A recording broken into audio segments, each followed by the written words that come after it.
a very warm welcome to you. It is a good and quiet thing that you have found your way here to this peaceful space set aside for rest. This story has been made with great care, you see, to help quiet the mind and invite gentle contentment so that you might find your way to sleep more easily.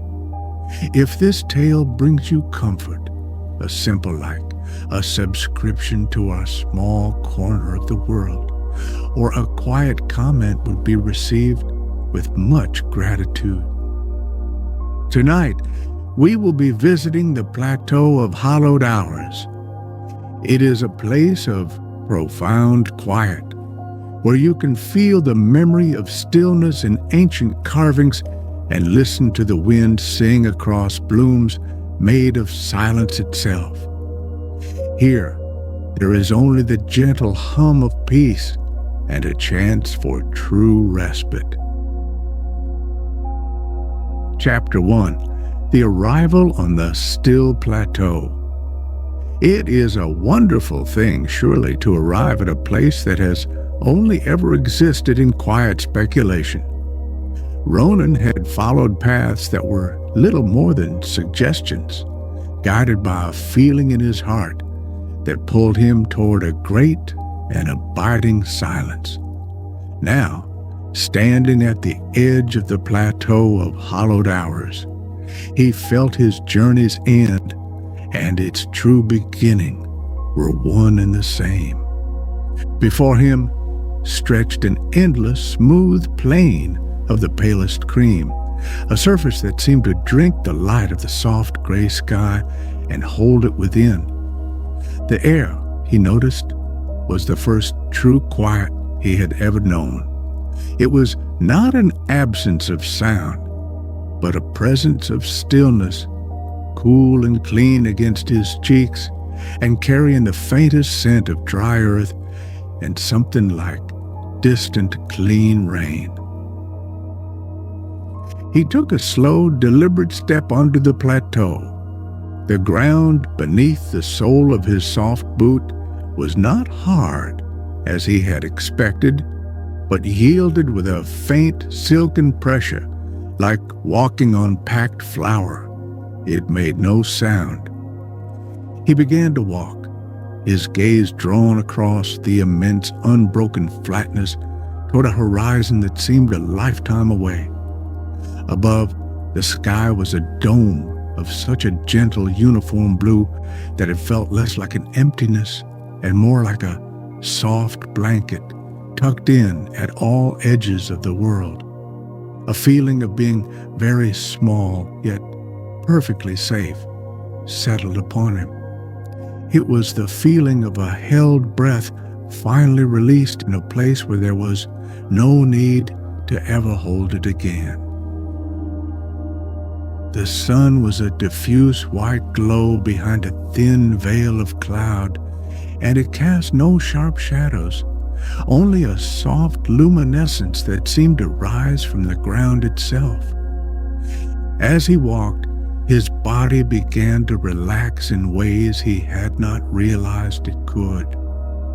The tension he had long carried in his shoulders, a small, tight knot of watchfulness, seemed to dissolve into the quiet air.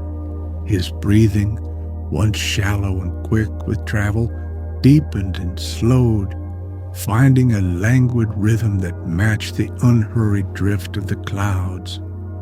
He felt the gentle weight of his own body, a comforting anchor in the vast stillness that surrounded him, a stillness so profound that he could almost hear the soft, steady beat of his own heart.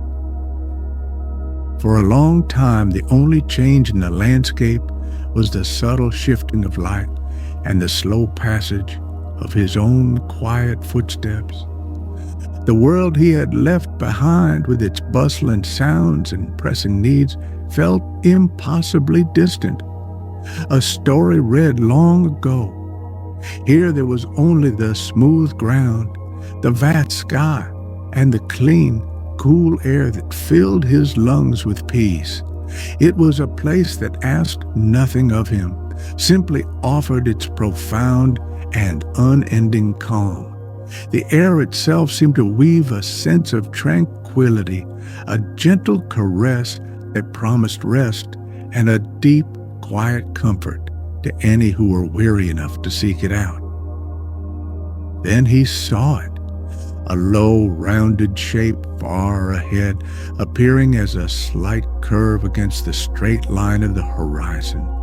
It was made of the same pale, creamy material as the plateau, seeming to have grown from it like a smooth, sun-bleached mushroom.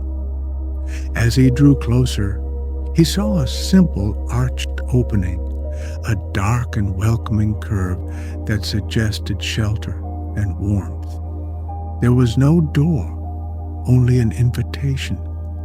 This was the dwelling of the keeper, the place he had been told he might find at the heart of the great quiet. It exuded a feeling of simple, steadfast welcome, a haven built of and for peace.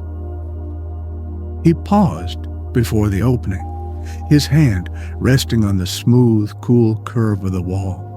The material felt like polished river stone, yet it held a faint, latent warmth, as if the gentle light of 1,000 quiet days was stored within it.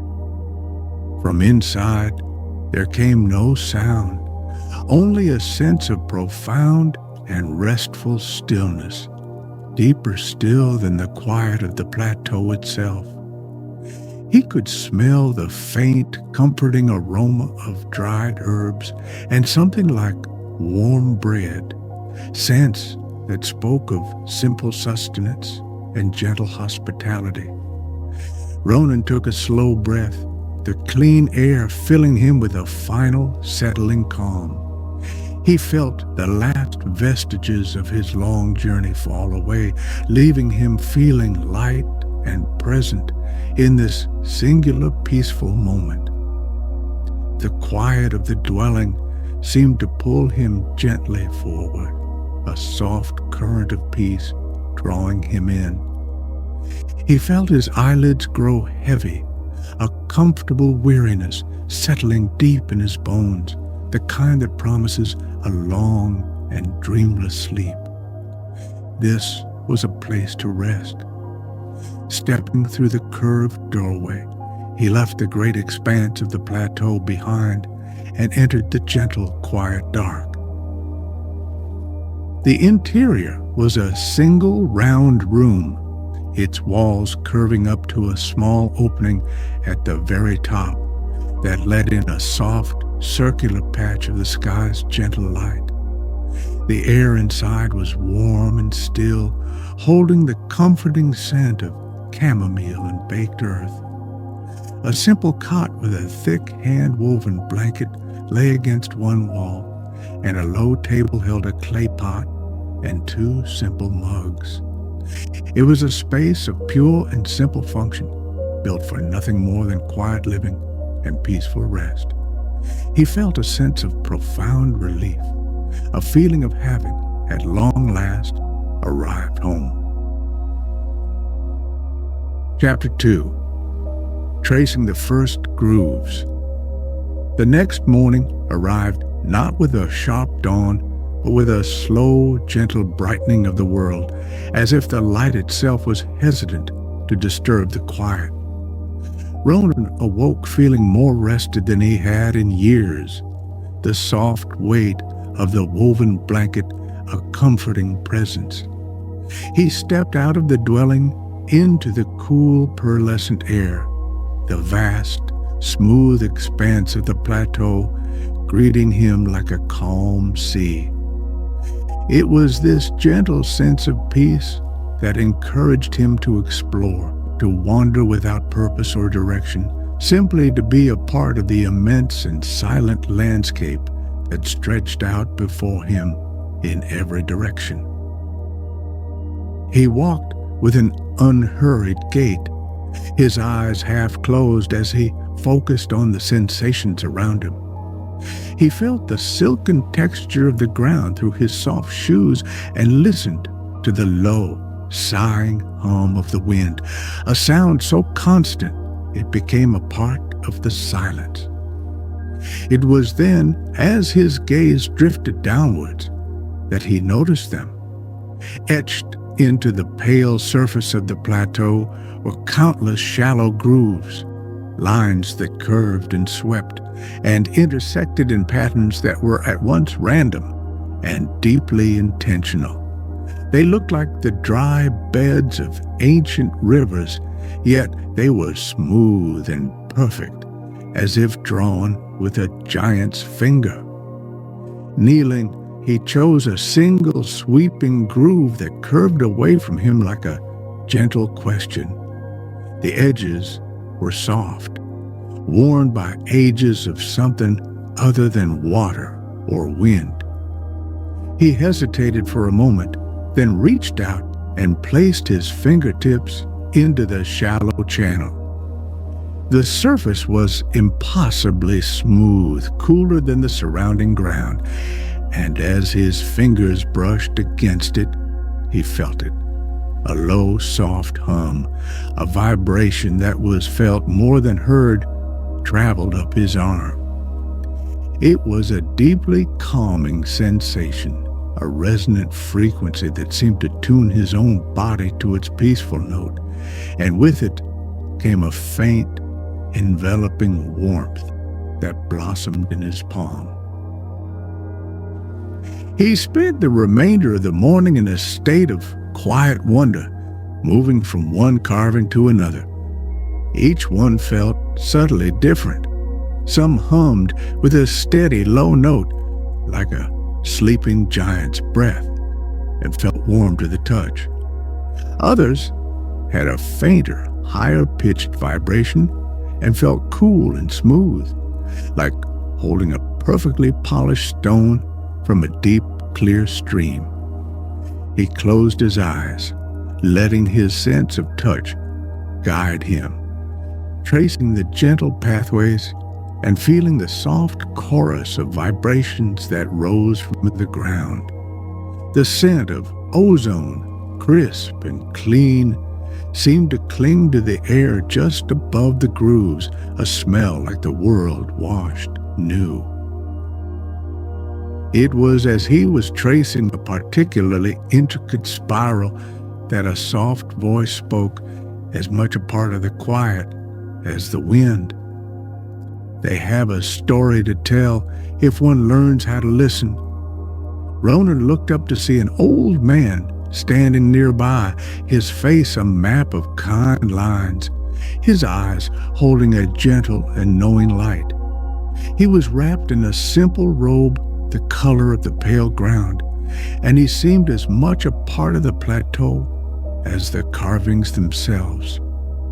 This was Silas, the keeper, and his presence was one of profound, uncomplicated peace, his smile offering a warmth that reached Ronan before his words did.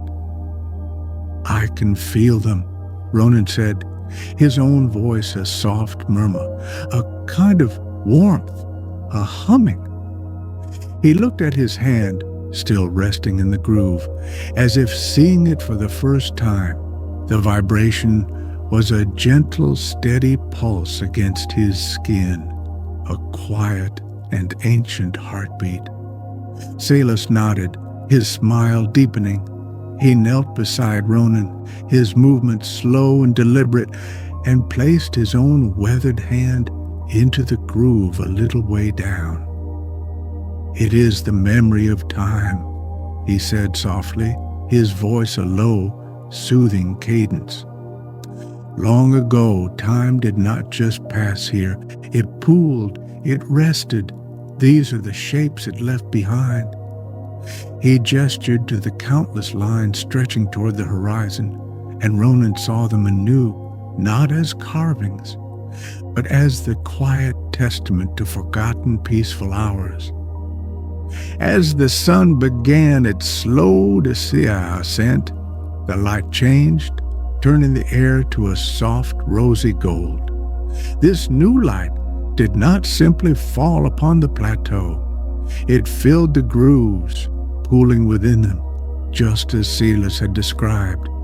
The shallow channels began to glow with a soft internal luminescence, a pearlescent light that seemed to breathe and shift.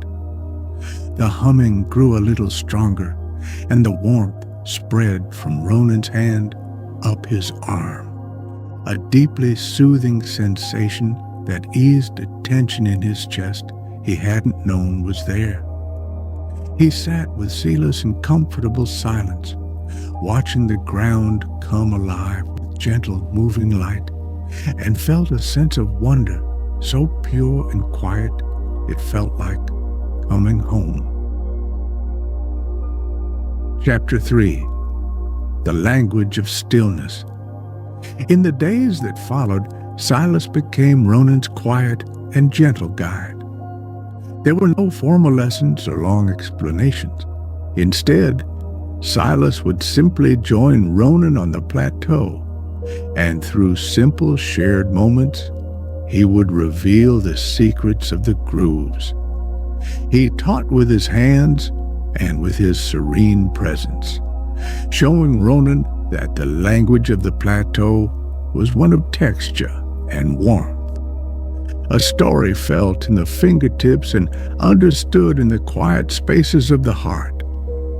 The air itself seemed to participate, carrying the scent of warm chalk and Silas's own comforting aroma of dried herbs and clean linen. Each one remembers a different kind of quiet, Silas murmured one afternoon, his hand resting in a broad, shallow basin where many lines converged. Close your eyes, Ronan. Listen with your hands. Ronan did as he was guided, placing his palms flat against the smooth, wide surface. The warmth that met him was immediate and encompassing, like stepping into a sunbeam. It was a languid, sleepy heat, and the hum was a low, slow drone, the sound of a perfect, cloudless summer afternoon. He could almost feel the sensation of drowsing in soft grass, the gentle weight of deep contentment settling upon him.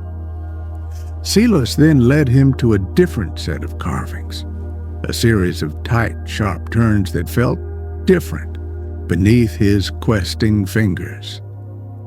"And this?" Silas prompted gently.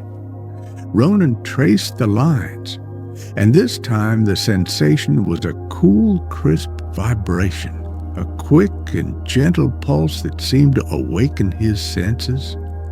It felt like the moment just after a cool rain has washed the world clean, a feeling of clarity and gentle renewal.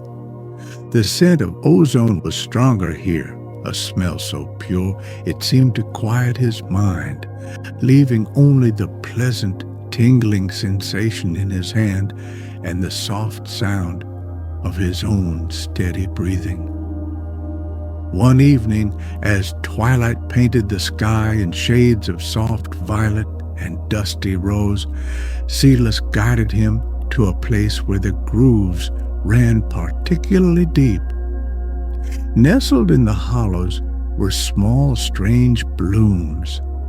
They were not living plants, but seemed to be made of the same pale substance as the plateau, formed into delicate, bell-shaped blossoms that looked as if they were carved from solidified light. "Stillness blooms," Silas whispered, his voice full of a soft reverence. "They grow where the quiet is oldest and deepest." As he spoke, a gentle breeze, cool and soft as a sigh, drifted across the plateau. It moved through the collection of blooms, and a sound of breathtaking beauty filled the air. It was a soft, high, clear chiming, a chorus of tiny bells ringing with a purity that seemed to vibrate directly in Ronan's soul. The sound was profoundly calming, each note a perfect drop of peace that hung in the still air before fading into silence. It was a music made of quiet itself, a lullaby for a world at rest, and Ronan felt his eyes grow heavy with a comfortable, gentle weariness. Ronan learned to differentiate the hums, to feel the subtle narrative of peace held within the ancient tablets.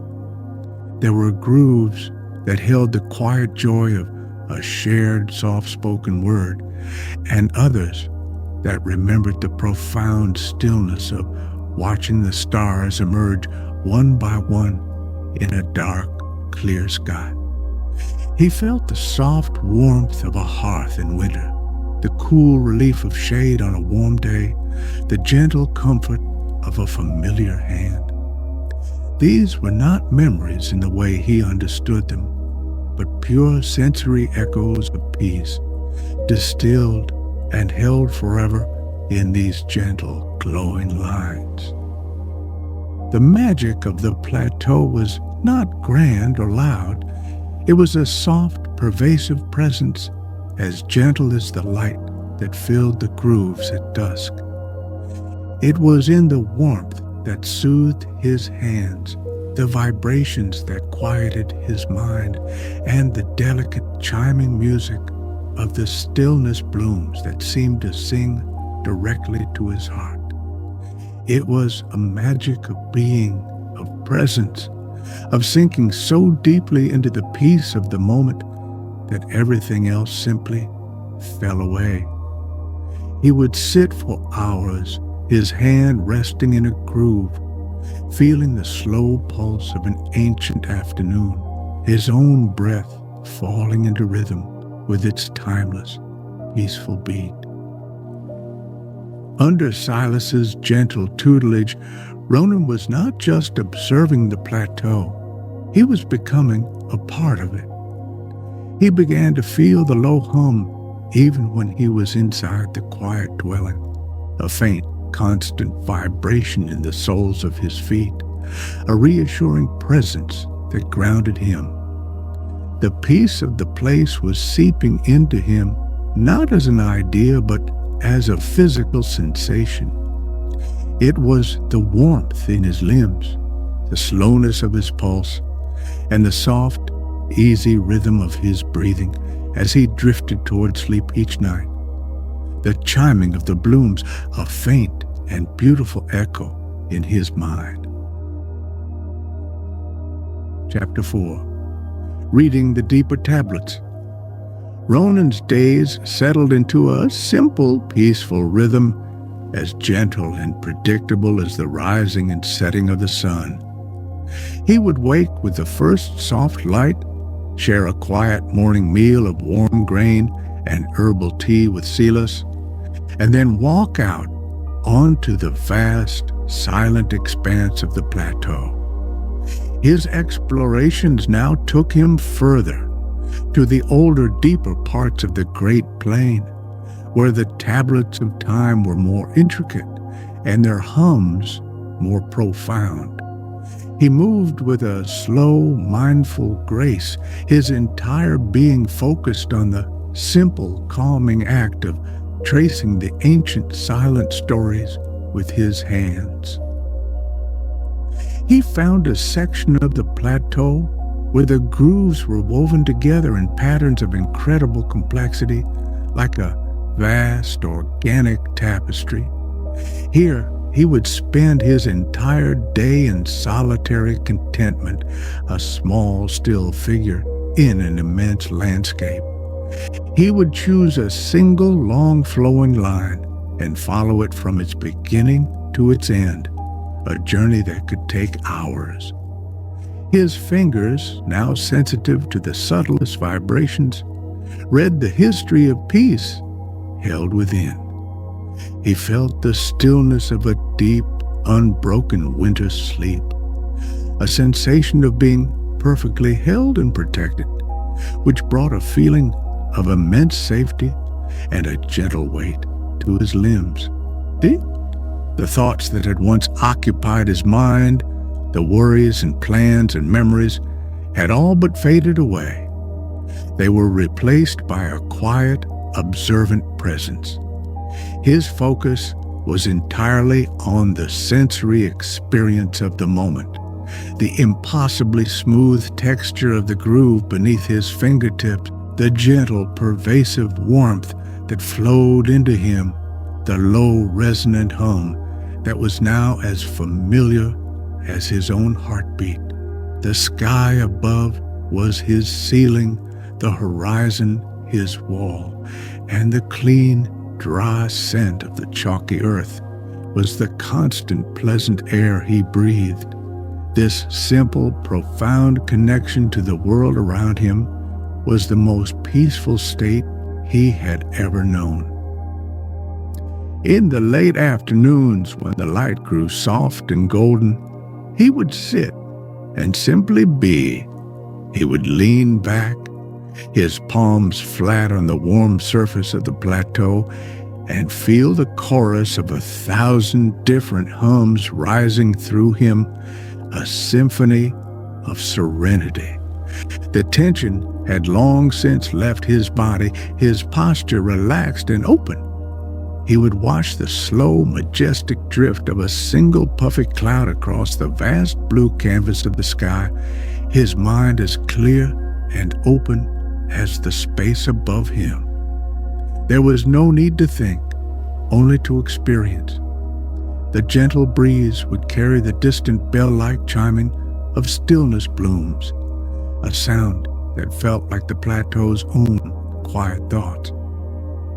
Evenings were a time of shared, quiet comfort.